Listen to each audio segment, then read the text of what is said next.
मुंशी प्रेमचंद का एक बहुत ही मशहूर कहानी है। कहानी का नाम है झांकी।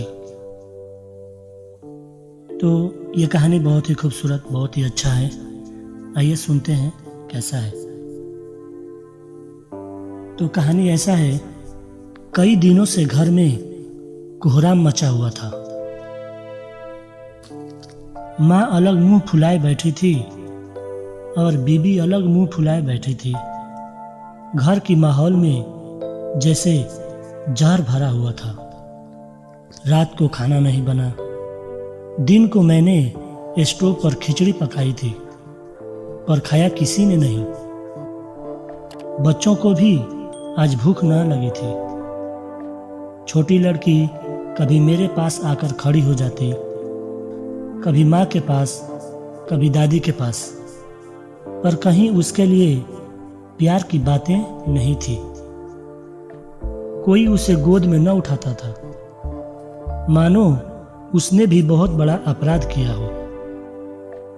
लड़का शाम को स्कूल से आया, किसी ने उसे खाने को कुछ न दिया, न उससे बोला न कुछ पूछा।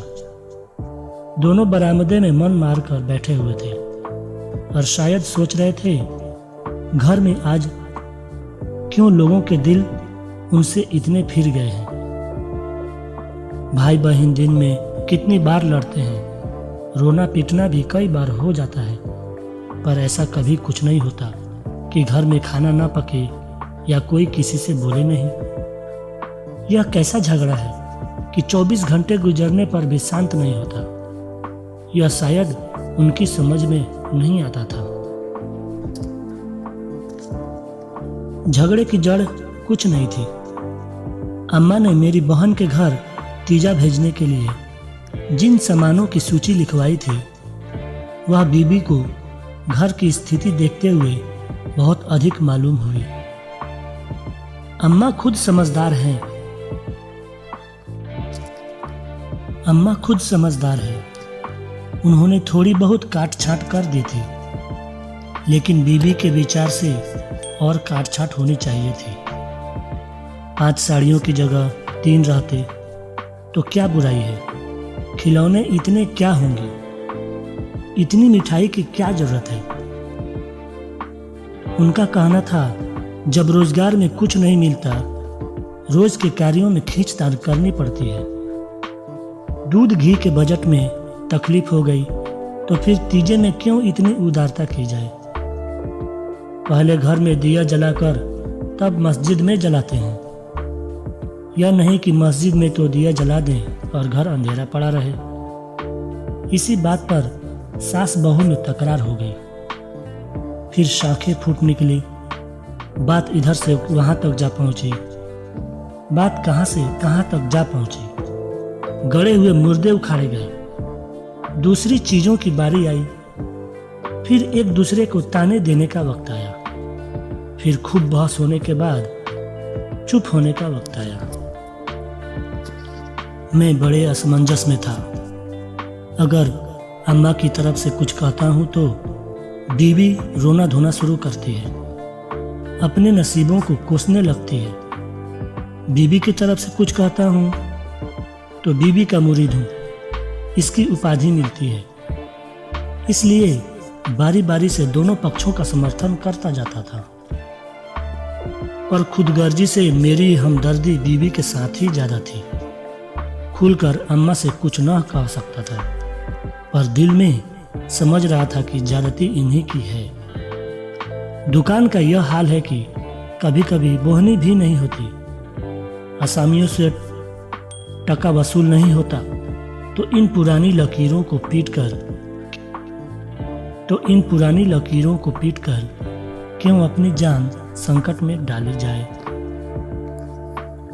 बार बार इस गृहस्थी के जंजाल पर तबीयत झुंझलाती थी। घर में 3 ही तो लोग हैं और उनमें भी प्रेम भाव नहीं है। ऐसी गृहस्थी में तो आग लगा देनी चाहिए। कभी कभी ऐसी सनक सवार हो जाती थी कि मन करता था कि सबको छोड़ छाड़ कर कहीं भाग जाऊं। जब अपने सिर पड़ेगा तब इनको होश आएगा। तब मालूम होगा कि गृहस्थी कैसे चलती है। क्या जानता था कि यह मुसीबत झेलनी पड़ेगी, नहीं तो मैं शादी का नाम ही नहीं लेता। शादी करके ये कहाँ फंस गया मैं। तरह तरह के गलत ख्याल मन में आ रहे थे। कोई बात नहीं, अम्मा मुझे परेशान करना चाहती है, बहू उनके पांव नहीं दबाती, उनके सिर में तेल नहीं डालती, तो इसमें मेरा क्या दोष है। मैंने उसे मना तो नहीं कर दिया है। मुझे तो बहुत खुशी होगी अगर सास बहू में इतनी मोहब्बत हो जाए, लेकिन यह मेरे बस की बात नहीं कि दोनों में प्रेम डाल सकूं। अगर अम्मा ने अपनी सास की साड़ी धोई है, उनके पांव दबाए हैं, उनकी घुड़कियां खाई है, तो आज वह पुराना हिसाब बहू से क्यों चुकाना चाहती है। उन्हें क्यों नहीं दिखाई देता कि अब समय बदल चुका है। बहुएं अब डर कर सास की गुलामी नहीं करती। प्रेम से चाहे उनके सिर के बाल नोच लो, लेकिन जो रोब दिखाकर उन पर शासन करना चाहो तो वह दिन कभी खत्म हो गए। सारे शहर में आज जन्माष्टमी का उत्सव हो रहा था और मेरे घर में जंग छिड़ा हुआ था। शाम हो गई थी पर घर अंधेरा पड़ा था। मनहूसियत छाई हुई थी। मुझे अपनी बीवी पर गुस्सा आया। लड़ती हो लड़ो, लेकिन घर में अंधेरा क्यों कर रखा है। जाकर कहा, क्या आज घर में चिराग न जलेंगे। पत्नी ने मुंह फुलाकर कहा, जला क्यों नहीं लेते, तुम्हारे हाथ नहीं है क्या।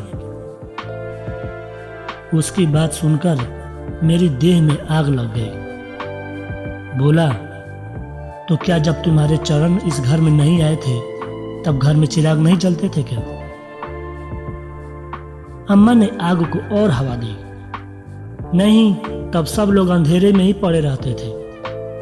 अम्मा ने ये बात कहकर ताने दिए बीवी को।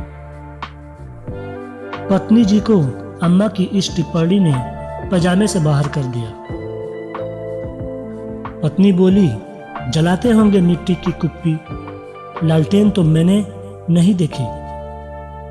मुझे इस घर में आए 10 साल हो गए, मैंने कभी भी लालटेन जलते हुए नहीं देखे। मैंने बीवी को डांटा। अच्छा चुप रहो, बहुत आगे नहीं बढ़ो। फिर बीवी ने बोला, ओहो, तुम तो ऐसा डांट रहे हो जैसे मुझे खरीद कर लाए हो। बीवी ने तन कर जवाब दिया। मैं कहता हूं चुप रहो। वो बोलती है, क्यों चुप रहूं, अगर एक कहोगे तो 2 सुनोगे। बीवी ने तन कर जवाब दिया। इसी का नाम है शौहर। शादीशुदा आदमी का यही हाल है। जैसा मुंह होता है वैसे ही जवाब मिलते हैं, बीवी बोली। मैं हार कर घर से बाहर चला गया और अंधेरी कोठरी में आकर बैठ गया। उस मनहूस घड़ी को कोसने लगा जब इस कुलच्छनी से मेरी शादी हुआ था। इस अंधकार में भी 10 साल का मेरा बीता हुआ जीवन सिनेमा और फिल्म की तरह मेरे नजरों के सामने दौड़ने लगा। उसमें कहीं प्रकाश की झलक नहीं थी, कहीं मोहब्बत की नरमी भी नहीं थी।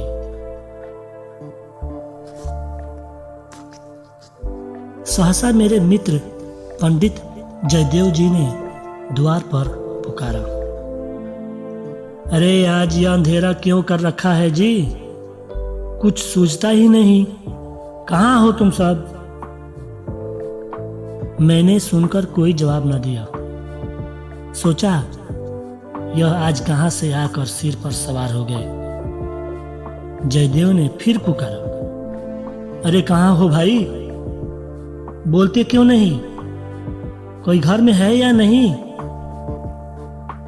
फिर भी कहीं से कोई जवाब नहीं मिला। जयदेव ने द्वार को इतनी जोर से झंझोड़ा कि मुझे डर हो गया, कहीं दरवाजा चौखट बाजू समेत गिर ना पड़े। फिर भी मैं बोला नहीं। उनका आना मुझे बहुत खल रहा था। जयदेव चले गए मैंने आराम की सांस ली। बारे शैतान टला, नहीं घंटों सिर खाता मेरा। मगर 5 ही मिनट में फिर किसी के पैरों की आहट मिली और अब की टॉर्च की तीव्र प्रकाश से मेरा सारा कमरा भर उठा। जयदेव ने मुझे बैठे देखकर कुतूहल से पूछा, तुम कहाँ गए थे जी? मैं घंटों चिल्लाया पर किसी ने जवाब तक नहीं दिया। यह आज क्या मामला है? चिराग क्यों नहीं जले? मैंने बहाना किया। क्या जाने मेरे सिर में बहुत दर्द था।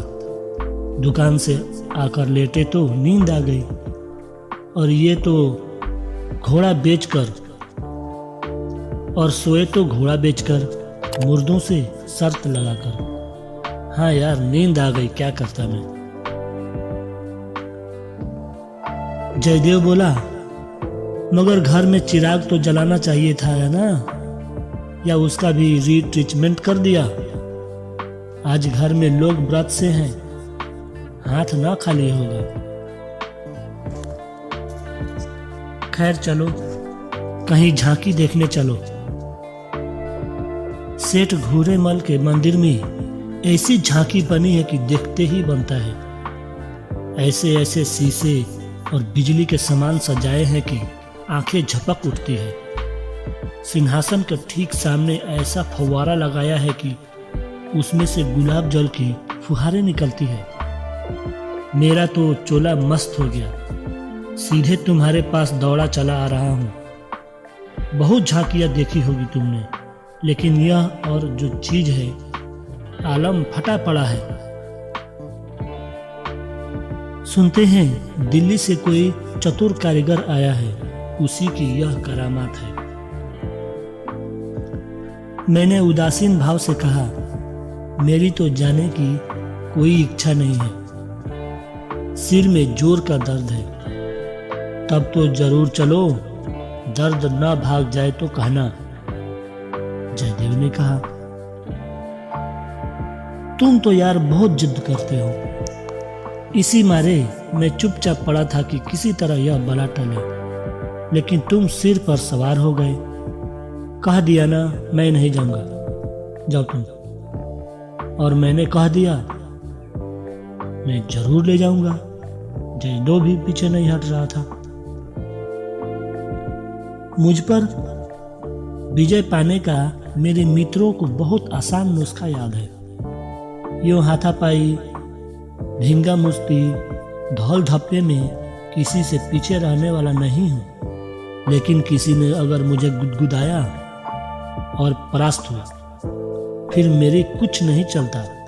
मैं हाथ जोड़ने लगता हूँ, घिघियाने लगता हूँ और कभी कभी रोने भी लगता हूँ। जयदेव ने वही नुस्खा आजमाया और उसकी जीत हो गई।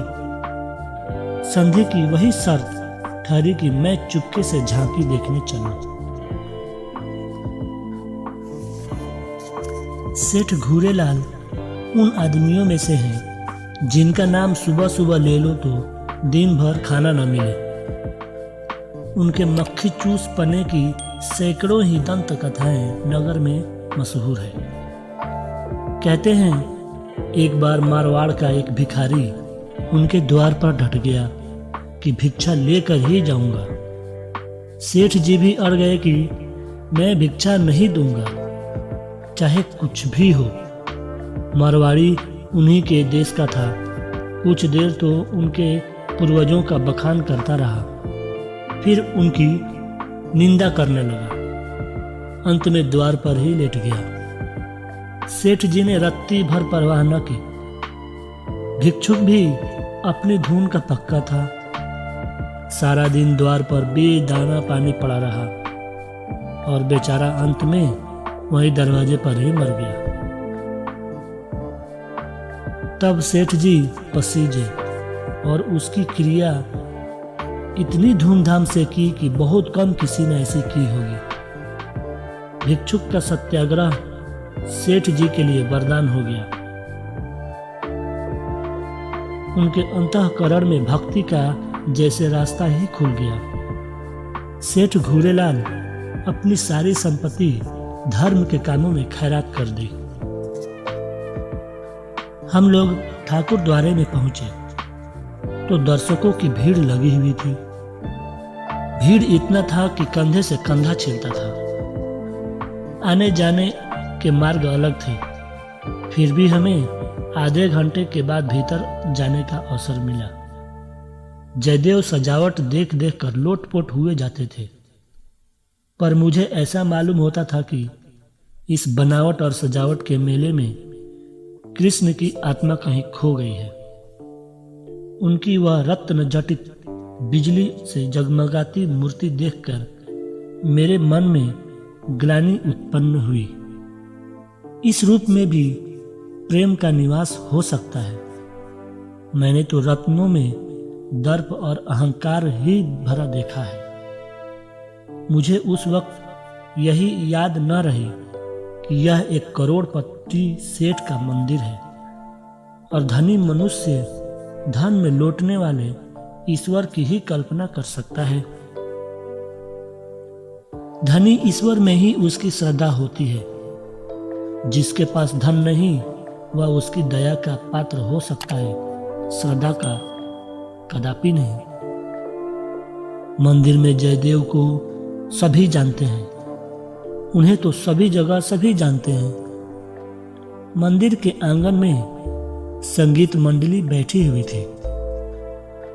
केलकर जी अपने गंधर्व विद्यालय के शिष्यों के साथ तंबूरा लिए बैठे थे। पखावज, सितार, सरोद, वीणा और जाने कौन कौन से बाजे जिनके नाम भी मैं नहीं जानता, उनके शिष्यों के पास थे। कोई गीत बजाने की तैयारी हो रही थी। जयदेव को देखते ही केलकर जी ने पुकारा। मैं भी तुफैल में जाकर बैठ गया। एक क्षण में गीत शुरू हुआ, समा बंध गया। जहां इतना शोरगुल था कि तोप की आवाज भी न सुनाई देती,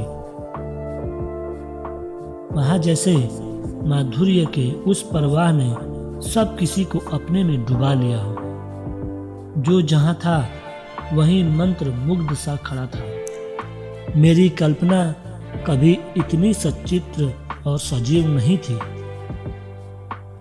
मेरे सामने न वह बिजली की चकाचौंध थी, न वह रत्नों की जगमगाहट, न वह भौतिक विभूतियों का समारोह। मेरे सामने वही यमुना का तट था, गुलमलताओं का घूंघट मुंह पर डाले हुए। वही मोहिनी गौएं थी, वही गोपियों की जल क्रीड़ा, वही वंशी की मधुर ध्वनि, वही शीतल चांदनी और वही प्यारा नंद किशोर, जिसकी मुख छवि में प्रेम और वात्सल्य की ज्योति थी, जिसके दर्शनों से ही हृदय निर्मल हो जाते थे। मैं इसी आनंद विस्मृति की दशा में था कि कंसर्ट बंद हो गया और आचार्य केलकर के एक किशोर शिष्य ने ध्रुपद आलापना शुरू किया। कलाकारों की आदत है कि शब्दों को कुछ इस तरह तोड़ मरोड़ देते हैं कि अधिकांश सुनने वालों की समझ में नहीं आता कि क्या गा रहे हैं। इस गीत का एक शब्द भी मेरे समझ में नहीं आया, लेकिन कंठ स्वर में कुछ ऐसा मादकता भरा लालित्य था कि प्रत्येक स्वर मुझे रोमांचित कर देता था। कंठ स्वर में इतनी जादू भरी शक्ति है, इसका मुझे आज कुछ अनुभव हुआ। मन में एक नए संसार की सृष्टि होने लगी, जहां खुशी ही खुशी है, प्रेम ही प्रेम, त्याग ही त्याग। ऐसा जान पड़ा दुख केवल चित्त की एक वृत्ति है, सत्य है केवल आनंद, केवल खुशी। एक साफ शफकत भरी कोमलता जैसे मन को महसूसने लगी। ऐसी भावना मन में उठी कि वहाँ जितने सज्जन बैठे हुए थे सब मेरे अपने हैं, मेरे अभिन्न हैं। फिर अतीत के गर्भ से मेरे भाई की स्मृति मूर्ति निकल आई।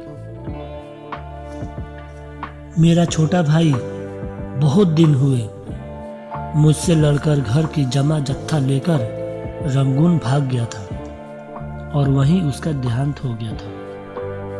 उसके भाई पाशविक व्यवहारों को याद करके मैं पागल हो उठता था। उसे जीता पा जाता तो शायद उसका खून पी जाता, पर इस समय स्मृति मूर्ति को देखकर मेरा मन जैसे मुखरित हो उठा। उसे गले लगाने के लिए मैं बेचैन हो गया। उसने मेरे साथ, मेरी बीवी के साथ, मेरे माँ बाप और मेरे बच्चों के साथ जो कटु, नीच और नफरत अंगेज व्यवहार किए थे वह सब मुझे भूल गए। मन में केवल यही भावना थी, मेरा भैया कितना दुखी है। मुझे इस भाई के प्रति कभी इतनी ममता न हुई थी। फिर तो मन की वह दशा हो गई जिसे मुखलिस कह सकते हैं। शत्रु भाव जैसे मन से मिट गया था। जिन जिन प्राणियों से मेरा बैर भाव, दुश्मनी था, जिनसे गाली गलौज, मारपीट, मुकदमाबाजी सब कुछ हो चुकी थी, वह सभी जैसे मेरे गले में लिपट लिपट कर हंस रहे थे। फिर विद्या, बीवी की मूर्ति मेरे सामने आ खड़ी हुई। वह मूर्ति जिसे 10 साल पहले मैंने देखा था। उन आंखों में वही विकल कंपन था, वही संदिग्ध विश्वास, कपोलों पर वही लाज लज्जा लालिमा, जैसे प्रेम सरोवर से निकला हुआ कोई कमल पुष्प हो। वही प्यार, वही आवेश, वही याचना भरी उत्सुकता जिसमें मैंने उस न भूलने वाली रात को उसका स्वागत किया था, एक बार फिर मेरे दिल दिमाग में जाग उठा। खूबसूरत यादों का जैसे रास्ता खुल गया। जी ऐसा तड़पा कि इसी समय जाकर विद्या के चरणों पर सिर रगड़ कर रोऊं और रोते रोते बेसुध हो जाऊं। मेरी आंखें सजल हो गई। मेरे मुंह से जो तल्ख शब्द निकले थे वह सब मेरे ही दिल में गड़ने लगे। इसी दशा में जैसे ममता मई माता ने आकर मुझे गोद में उठा लिया। बालपन में जिस खुशी का आनंद उठाने की मुझ में शक्ति नहीं थी, वह आनंद आज मैंने उठाया। गाना बंद हो गया। सब लोग उठ कर जाने लगे। मैं ख्याली समुंदर में ही डूबा रहा। सहसा जयदेव ने पुकारा, चलते हो या यहीं बैठे रहोगे?